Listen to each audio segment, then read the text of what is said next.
that looks really nice, you know. It's a really nice background. I just have to remember to keep myself stretched up and not do too much of this, because then I get terrible double chin. So No, you don't. Hello. Hello. How are you doing? I'm very well, thank you. How are you? I'm good, thank you. Yeah, you having a nice summer? I did. Thank you very much. Yeah. I've still got a few days left. True. Yeah. I will make the most of them. Like 3 days or something. Well, you are right now. Exactly. True. Well, hello everybody. Today I'm joined by a very nice friend of mine who kindly agreed to let me ask her a few questions. We are sitting in a really nice spot in the botanical garden in Linz. I always love introducing people, but I think it's even more interesting if people introduce themselves. Okay. So, hi, I'm Helen Isaacson. Actually, I'm called Reinecke. It's my husband's name, although my husband is called something else. But really, I'm known as Helen Isaacson. That was my maiden name. That's how you say it, maiden name. Hi. I'm from England originally, but I've been 42 years in Austria. Oh, that's so cool, though. It's a good place to be in. It's a good place to well, yeah, let's not get political, but yeah, there's difficulties everywhere in the world, I think so. Exactly. Thanks for taking your time today. And so yeah, what do you do? I live my life these days. A very good friend of mine said I'm a lady of leisure. Okay. I'm not retired, I'm a lady of leisure, and I think that expression is very, very nice. And I really am enjoying life. Since the beginning of the year, I have retired. I did a production for Theaters Kinders, a theatre for children's work, and that finished in the middle of February, and since then I'm a lady of leisure. 42 years ago, you said you came to Austria. 76. Wow. What brought you here? I was a classical dancer, and I auditioned in Austria, in Salzburg and in Innsbruck, amongst other places. I took a rucksack and went to Europe, as the English people say, and auditioned all over the place. And in Salzburg and in Innsbruck I was offered a job, and I accepted the job in Innsbruck, and I was there for 10 years in the ballet company there. That's cool. That's really cool. That's quite brave, you know, because how old were you back then? I was 20. I left home when I was 16 to go up to London to the ballet school, and that was fun. Yeah. 16, living in London. Yeah. That was great fun. I'm not quite sure I learned as much as I could have done. And then my husband came along, and then we were there. He was an actor there, and then my daughter came along, Julia, and then my husband decided at the time he moved on, and I was 30 by then, so when we came to Linz, and I thought, 30 is very old, I'm not going to, there's no way anybody's going to take me now, I'm too old, and which was the case actually. Okay. And I wasn't sad at all. I've been very lucky, but all my changes have made me even happier in life. Yeah, that's good to hear. That's so good to hear. Yeah. In comparison to living in the UK, what's most different here? Oh, that's a really difficult question for me, because as I say, I've been not living in England or Great Britain for the last 42 years. Of course, Austria is slower. It's generally slower, although it's speeding itself up, but it's of course much slower than certainly living in London. Yeah. But also in England. I mean, in England has turned very American, I think, over the last 20 years. And that hasn't come so much to Austria. Austria does tend to keep to its roots, more or less, and have a little less influences outside, perhaps, up until now, or slower. Fashion comes a little bit later. Yeah. It's not as late as it used to be. I mean, 20 years ago it was an awful lot later, like years later. Now it's not that much, because the shops are the same wherever you are. If you go to, I don't know, whatever, H&M here or in England, there's very little difference. But also, I mean, it's a completely different culture. It's completely different life. I don't think I love going back to England, and I'm always sad to leave it, because I have my sister and her family there, and I have some very close friends, but I don't know if I could live there anymore. Oh, really? I'm not sure if I could really. I mean, I just get so really annoyed about the whole Brexit thing, for example. At the time I just thought, what's happening? Where are everybody's brains? You know what? Why? And they just say, no, we weren't informed. We were lied. We wouldn't. And I think, why didn't they find information somewhere else? Yeah, also because it was so close. Yes. The results. Yeah. I mean, like 48 and 52%. I mean, things like that make me get very angry about the whole system in England, quite honestly. Yeah. Or in Great Britain, I should say. Yeah. Well, Well, on a more positive note, maybe, what's the most similar thing that you found between the UK and Austria? Is there any like parallels that made you laugh because it's, I don't know, it was unexpected or something? What makes me laugh? That's similar things.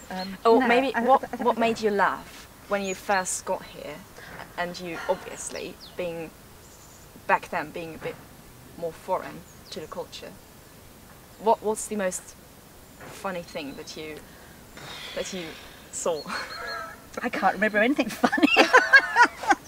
I remember frustrating things. It's a really sad country. No. It was really frustrating because I really wanted to learn German. Yeah.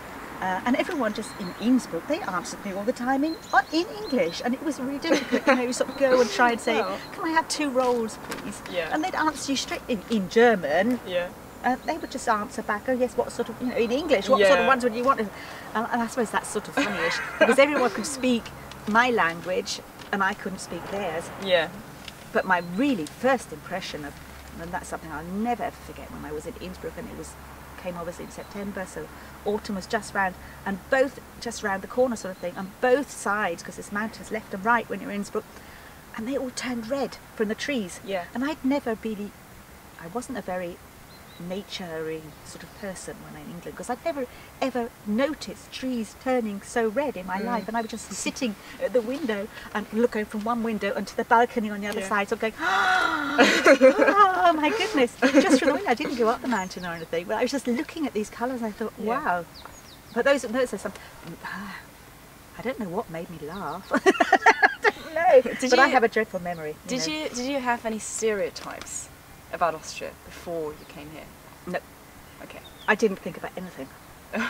No, really, I was very my head up in the clouds, and my head was all everywhere, but not to do with work and not to do with thoughts about. I just wanted to leave England. I really wanted to leave England. It was very important for me to get away from England. Really? Yeah. Why was that?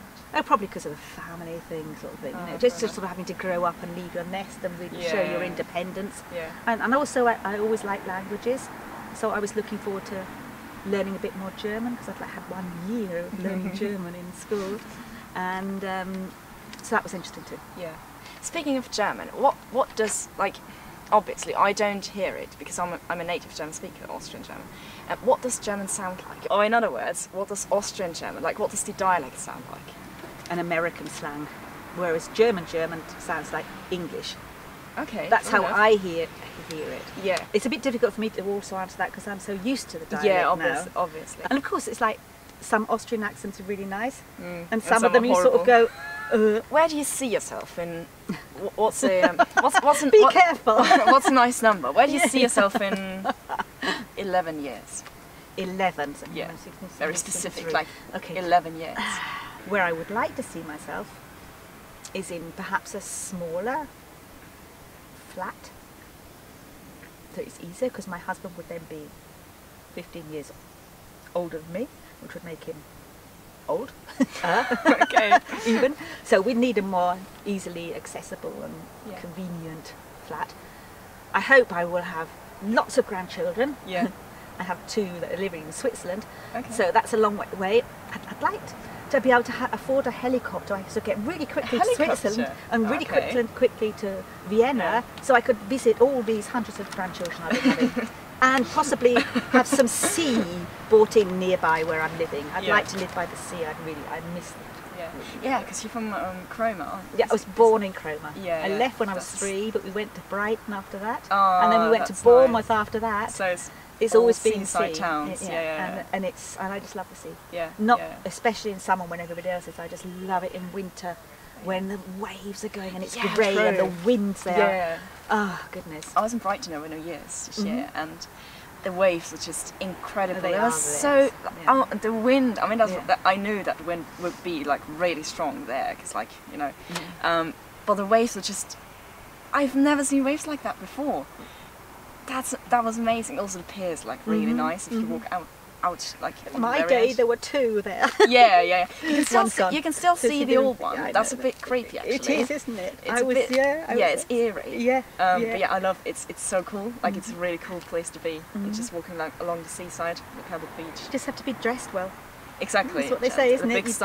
No I mean, bad weather. To be fair, it was so funny because my friend and I, we were like really dressed up for winter, like really like big scarf and coat and hat and then you know, the hoodie over it and stuff, and like big boots and socks up until like knee. And then there was people like Brightonians, they would go jogging in literally shorts and a t-shirt, and it was like, I don't know, 3 degrees outside, and with the wind especially, it's even colder than that. I was like, how can people even live with that cold? With the children going in their school uniform with So what I have planned for you next is something called a word wrap. Do you know what it is? Oh my God, no, not really. So I can sort of imagine, but oh dearie me, I'm not very good at things like this. No, it's not difficult something. So basically, what I'm gonna do is I'm gonna say some random words, and what I want you to do is tell me the first thing that comes to your mind when I say these words. Okay, I don't have to rhyme or anything. No, not at all. Just associating. the first thought. Yeah, okay. So, tea, Earl Grey. skiing, No. haircut, Regularly. ballet, Difficult question. lederhosen, No way. the Queen, Love her. haggis.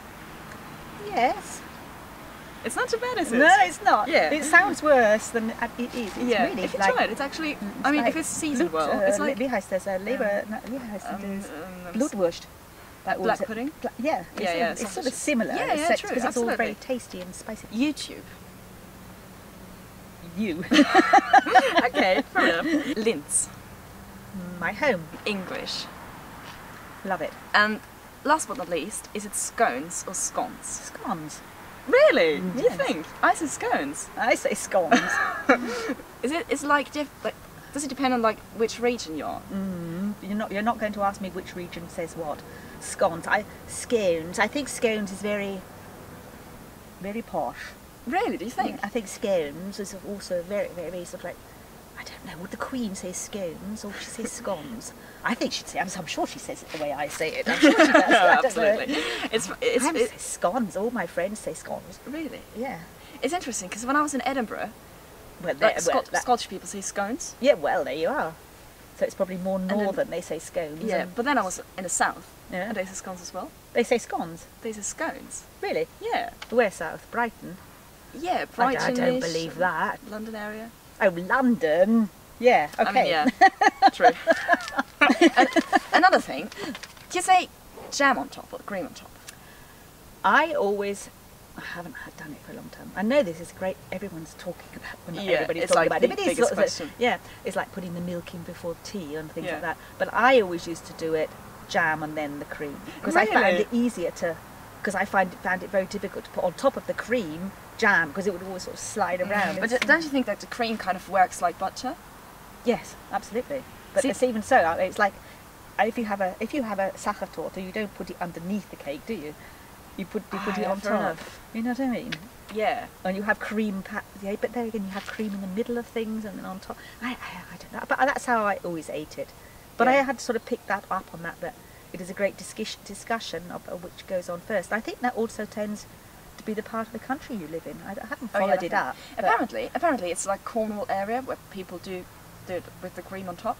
Yeah, That's like Cornish. well, that's where it comes from, isn't it? yeah, true. The cream tea, high tea. Thank you very much for taking your Lovely. time. It was lovely. That was very I really quick. enjoyed it. That was really quick. Yeah. Well, Helen Isaacson, everybody, and thank you so much for watching. If you liked it, don't forget to give it a thumbs up down below and maybe subscribe to my channel, and I will see you soon.